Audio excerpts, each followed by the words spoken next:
નમસ્કાર દર્શક મિત્રો, બ્રેકિંગ ન્યૂઝમાં આપનું હાર્દિક સ્વાગત છે. આપ જોઈ રહ્યા છો ગુજરાત ન્યૂઝ 24.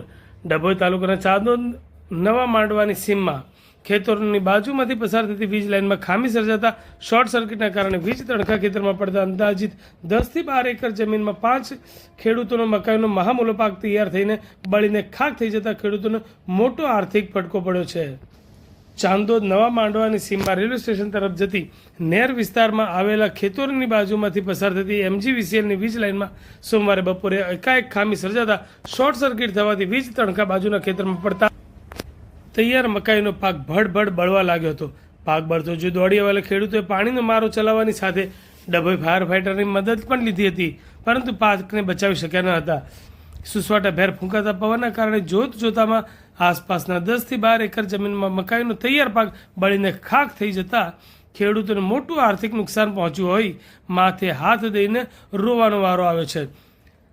થોડા દિવસો પહેલા સર્જાયેલી કુદરતી આફત, મકાઈના ટેકાના ભાવનો અભાવ તેમજ ખેતરમાં લાગેલી આગની ઘટનાથી ખેડૂતો લાચાર બન્યા છે. પાક બળી જવાથી આર્થિક નુકસાની થતાં MGVCL દ્વારા વળતર ચૂકવવામાં આવે તેવી ખેડૂતોએ માંગ ઉચ્ચારી રહ્યા છે.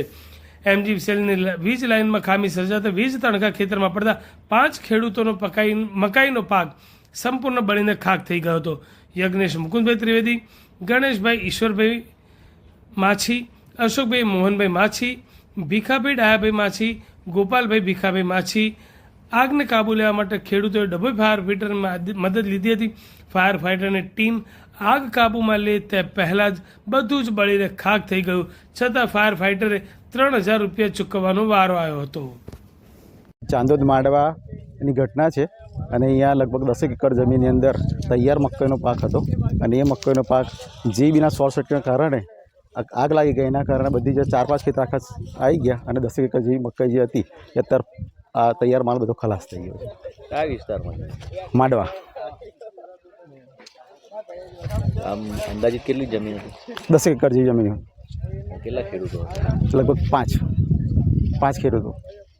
એ ખ્યાલ કેવી રીતે આવ્યો અકસ્માત? એ હરગ્યો એટલે લોકો કામ કરતા હતા, એ લોકો ખ્યાલ આવ્યો, પણ તે સુધીમાં પવન હતો એટલે એકદમ આગ પકડી દીધી અને એના કારણે એકદમ સડીને ખાક થઈ ગઈ પડી. આર્થિક નુકસાન થયું છે તો MGVCLને શું કહેશો? MGVCL જે કંઈક રજૂઆત થતી હશે તમારે કરવી પડશે અને કરીશું.